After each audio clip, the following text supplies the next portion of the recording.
ఇక్కడ చాలా మంది మా అక్క చెల్లెళ్ళు ఉన్నారు. మొన్న ఎలక్షన్లో ఏమనుకున్నారంటే కేసీఆర్ ఏమో పెళ్లిళ్ళు అయితే 1 లక్ష రూపాయలు ఇస్తున్నారు, ఆడబిడ్డల పెళ్లిళ్ళు అయితే. ఇక రేవంత్ రెడ్డి వచ్చి తులం బంగారం ఇస్తాడని అనుకున్నారు.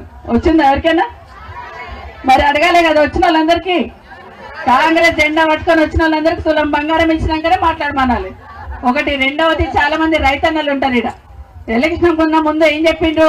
కేసీఆర్ అయితే 5,000 ఇస్తున్నాడు రైతు బంధు, నేను వస్తేనేమో 15,000 ఇస్తా అన్నాడు. 10,000 ఇస్తుండే కేసీఆర్ గారు, నేను వస్తే 15,000 ఇస్తా అన్నాడు.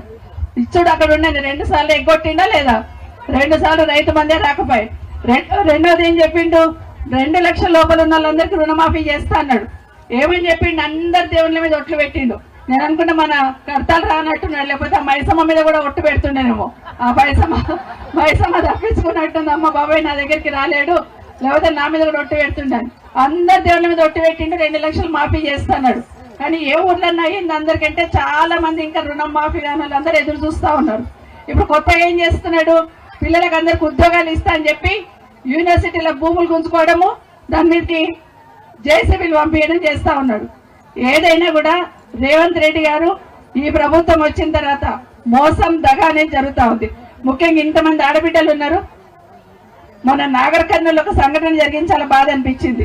మనం అందరం దేవుని దగ్గర పోతాం, పోయి ఏం చేస్తాము? రాత్రి నిద్రపోతే పుణ్యం వస్తుంది, నా కష్టాలు తీరుతాయని దేవుని దగ్గర రాత్రి నిద్రపోతాం.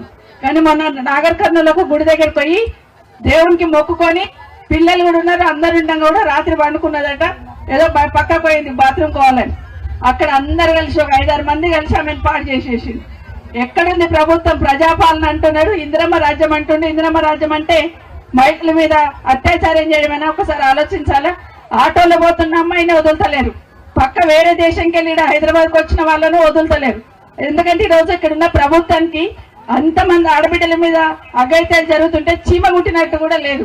కాబట్టి ఖచ్చితంగా మనమందరం కూడా కేసీఆర్ ఉన్నప్పుడు ఎంత నిర్భయంగా ఉన్నామో, కేసీఆర్ ఉన్నప్పుడు ఎంత భరోసాతో ఉన్నామో, ఈ ప్రభుత్వం వచ్చిన తర్వాత ఎన్ని రకాల అఘాయిత్యాలు జరుగుతున్నాయి, ఎన్ని రకాల ఇబ్బందులు జరుగుతున్నాయి మనం అందరం చూస్తా ఉన్నాం.